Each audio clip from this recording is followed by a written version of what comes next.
Hello. Okay, this video, we're going to talk a little bit more about what you're going to find in the How to Succeed in CAS140X Moodle book. So I have done separate videos for navigating Moodle and for the syllabus and course timelines. So I'm not going to talk about those, but I'll talk a little bit more in depth about the rest of the content found in this Moodle book. So really this Moodle book is meant to give you some tips on what are some of the things that I can do to make sure that I'm meeting the expectations for the course and specific to online learning as well. So attendance and participation, we talk about that also in this syllabus review video. While there's not a separate grade for it, it's required in the class. If you're not engaging regularly, it's going to be reflected poorly in your grade. You're required to cite course materials in your written assignments. You're required to engage in those multiple times a week. So if you're not engaging in the class, you're not doing those things, you're going to see that reflected in your assignments. So while there's not a separate grade, if you're not participating regularly in the class, you're likely going to see that your grades have been impacted by that. So let's talk a little bit about communication. So while I have a lot of information about communication and the expectations of how you communicate in this course, the most important thing is to be proactive. The worst thing you can do is struggle on your own and not reach out to me to say, hey, Katie, this is what's going on. If you do that, and we get, the semester is only 15 weeks long. So if you do that for 2 or 3 weeks, you're a quarter of the way through the semester almost. So you need to be able to prioritize this and be proactive in your communication. That requires a lot of organization on your part. So if there are things that are confusing, reach out. Let me help clarify those things for you. The announcements and questions forums, I've talked about this in other videos. Please, if you have questions that you would raise your hand in class for, put those to the homepage. I will answer those. I try my best to respond within 24 hours, but know that evenings, weekends, holidays, my response is going to be delayed. So if you wait till the last minute to ask a question about an assignment, you might not get an answer, and that's not a valid excuse for not turning in an assignment on time. Emails, take a moment to watch this video. It tells you how to write an email to your instructor, and it will help you across all of your classes. In this video, I do want to point out, so it's got some good tips. It tells you what I want in it. The only difference is I prefer to be addressed by my name, Katie. So you don't have to say Professor Smith or Mrs. Smith, or please just call me Katie. If you call me Professor Smith or Mrs. Smith, that's fine. Totally fine, totally cool. It doesn't really matter, but know that my preference is Katie. It's what I'm most comfortable with. When sending emails, you have to use your university email account. If I notice you're not using it, I'm not even supposed to respond to the email.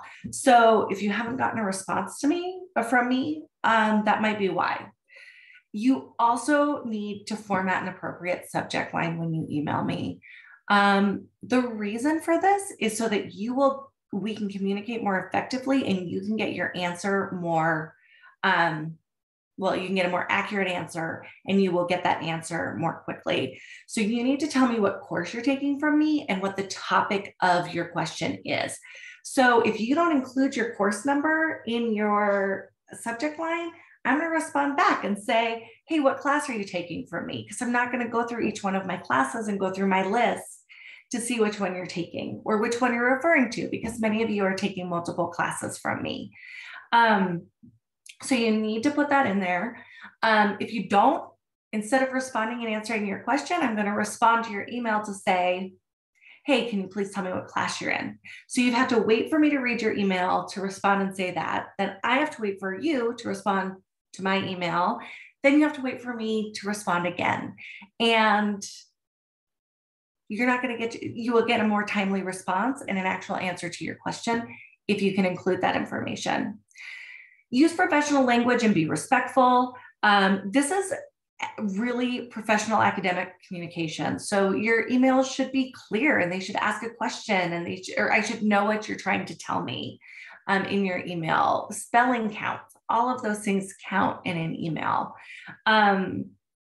So again, I try my best, but sometimes email is delayed. Please reach out accordingly.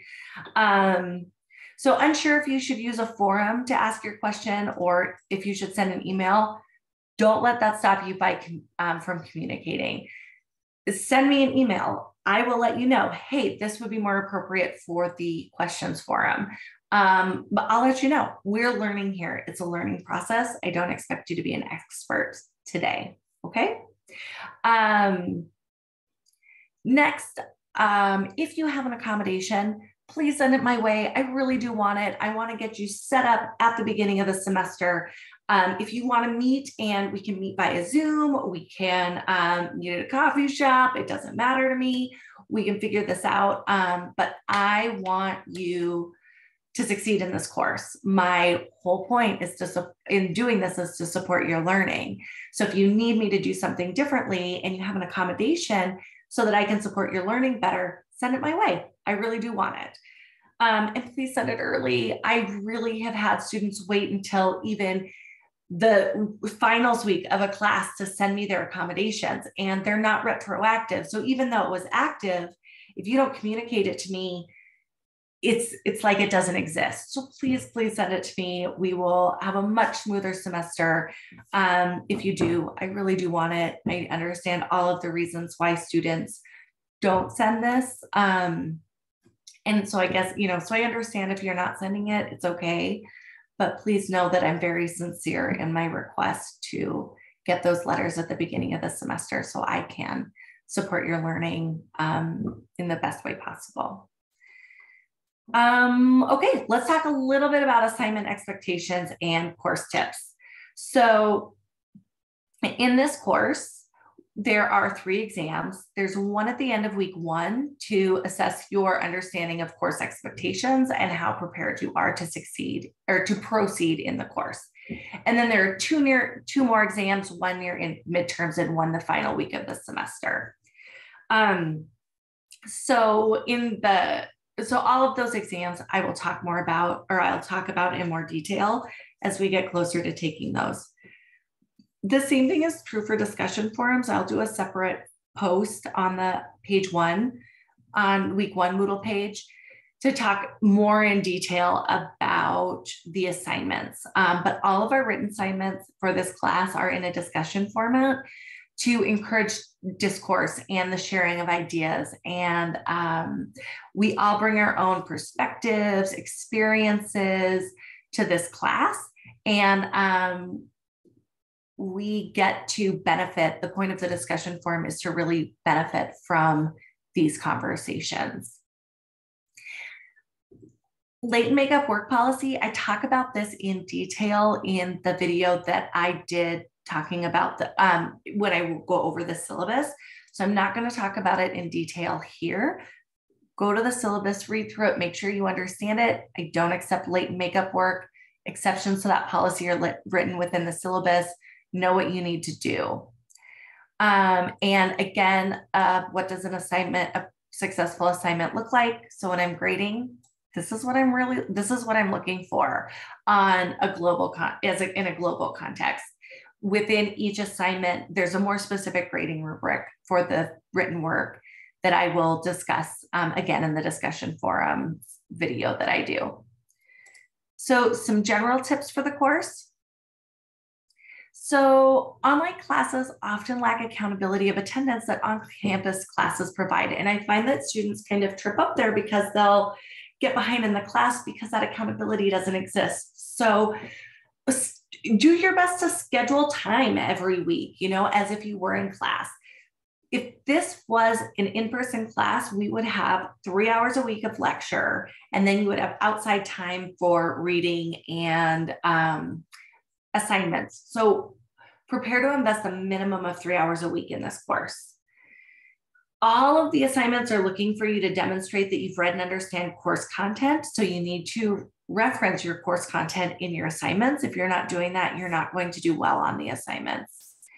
You can use quotations, but use your own words to demonstrate that you understand the course material. And again, those 2 bullet points I'm going to talk more about in the discussion forum video.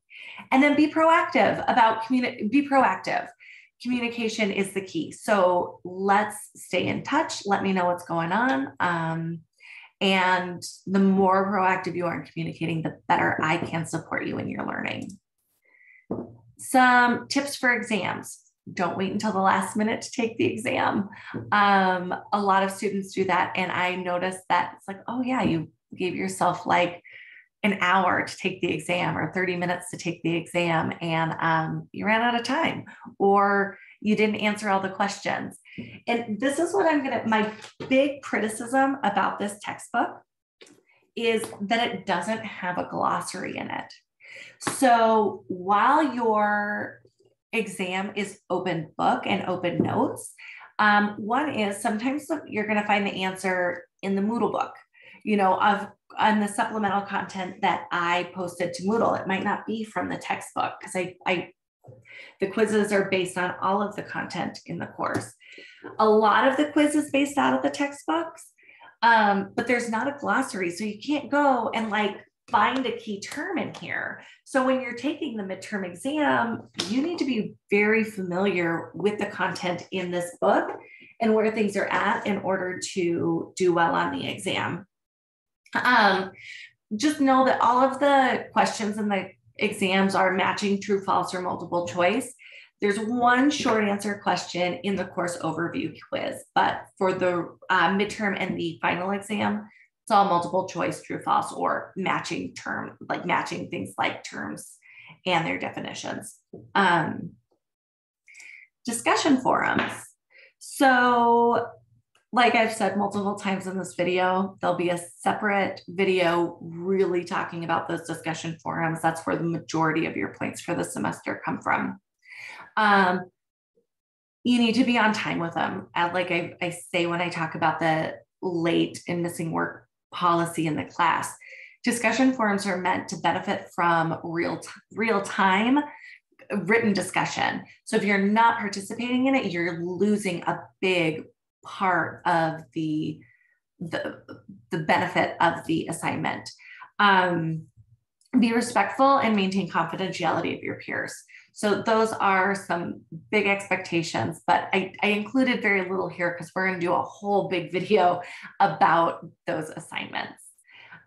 So that's it to get us through this Moodle book. Thanks for watching my video. Please pop over to the questions forum on the homepage and post questions that you have there. Thanks for watching.